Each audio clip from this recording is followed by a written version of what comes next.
भोजन करे। हम समझ लिए कि और कोई संत बाबा आयल छे। जब तक आकर गुरु बाबा का हम भोजन धर्म के व्यवहार नहीं करेंगे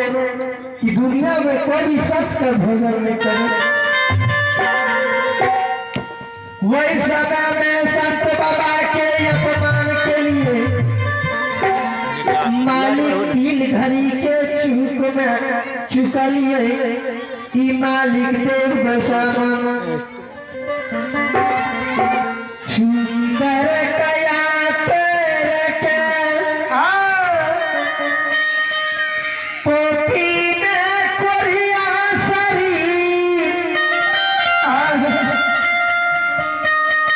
निर्माण क्या दल कही गसा गसा में पिलू गोसा दल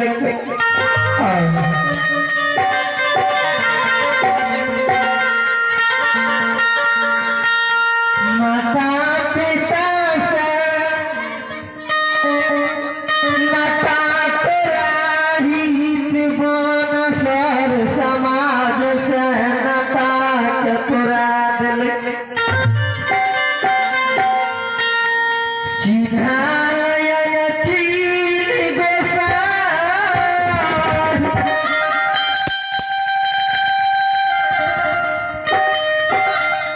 चिन्हाल टायर चीन बना दिलके आपन वीरान बना दिलके और वो कन्या शरीर पर बिना नींद बिना नारी बिना जुरी बिना छहार बिना संग बिना साथी के 12 बरस भर कदली के जा रहल छी भोगल कहिया शरीर लाके बन कदली के जा रहल छी बाबा जा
श्रोता बंधु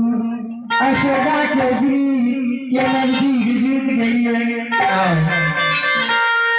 जय जगह कोयल के पिजरा छे कोयल से जवाब करबही। श्रोता बंधु अभी भगवान के दरबार में भगवान के दरबार में हरि ठाकुर जी के दरबार में माता जननी आदि शक्ति यदिया भवानी के दरबार में राम पुकार बाबू जब करता जी मालिक के खता नहीं बाल मंडली के बड़ा उदार दिल बड़ा श्रद्धा के साथ 101 रुपया के दान के रानी बाबू के मन कबना पूरा करियो। माँ सरस्वती के हुनकर घर में विद्या के भंडार भरियो।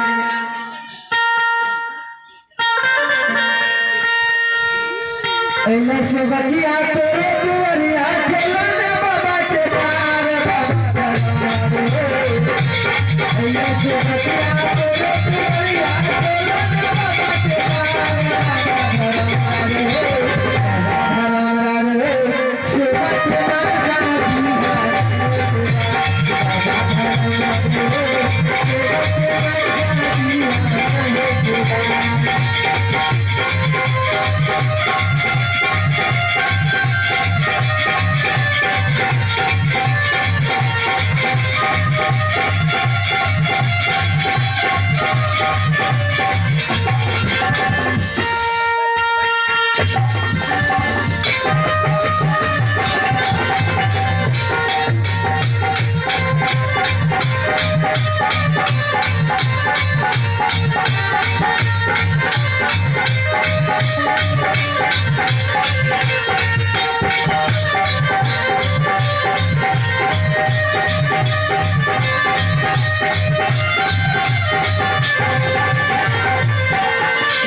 बड़ा शौक से तोरा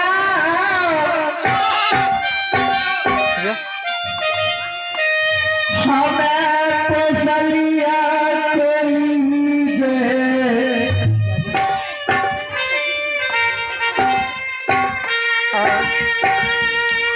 बाले पान मार से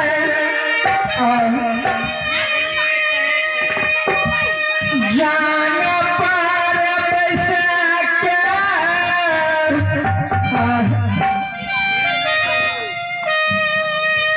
कटोरा में दूध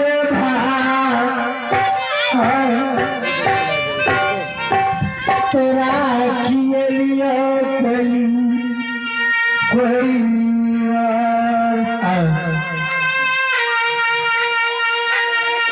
जान पर पैसा कतरा भगे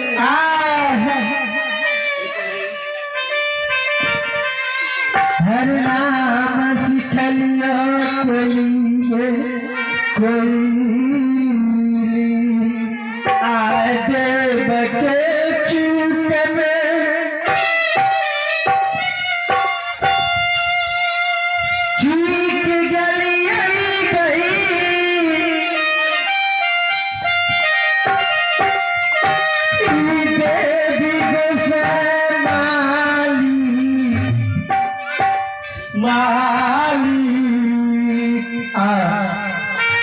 तीन घड़ी के चूक में चुकल